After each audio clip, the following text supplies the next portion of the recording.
think about the breakdown in relationships, you could start at a micro level, looking at families and couples and children and that relationship there. And it goes all the way up to a very wide community level and how we converse with each other across different sectors. For police officers, the stressors for the job and then the stressors that often translate to their homes, that one thing I do could ruin my life or could cost me my life.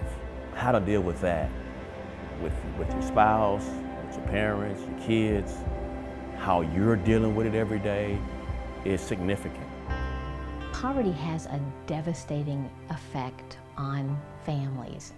All too often, when mom and dad are working multiple jobs just to try to get food on the table, communication can suffer in that family. So what we're experiencing even more in conjunction with divorce is a level of abuse that is rising. Why? Because there aren't enough tools or enough assistance being given to vets that are returning or to military that's returning.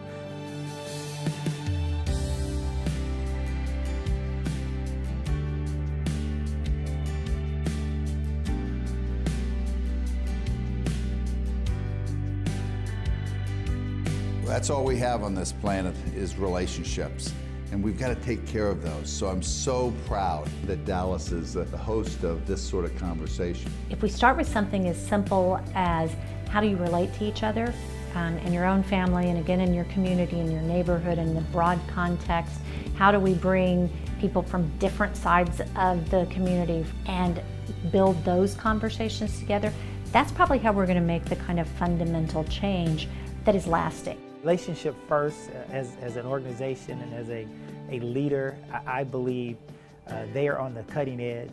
What we want for the future is not going to come from great legislation. It's not going to come, from business. It's going to come because of relationship.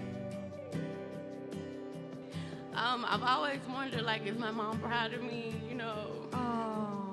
So it was really nice to know that she's proud of me and that she loves me, and just, the things that I do don't go unnoticed, and so that made me feel really, really good.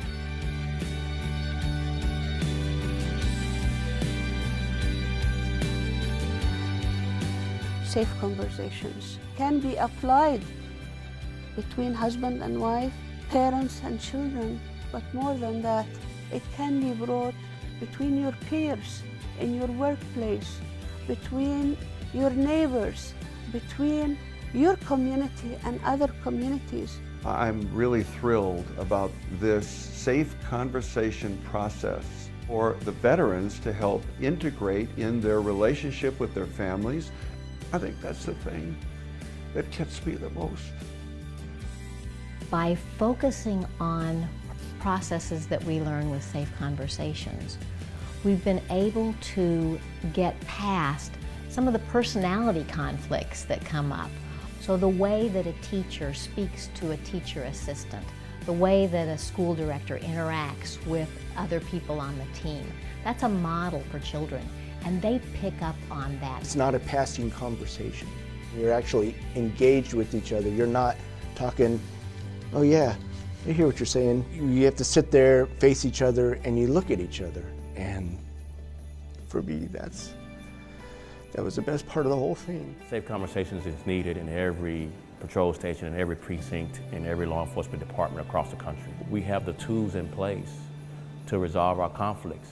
And where we're divided, now we have people coming together.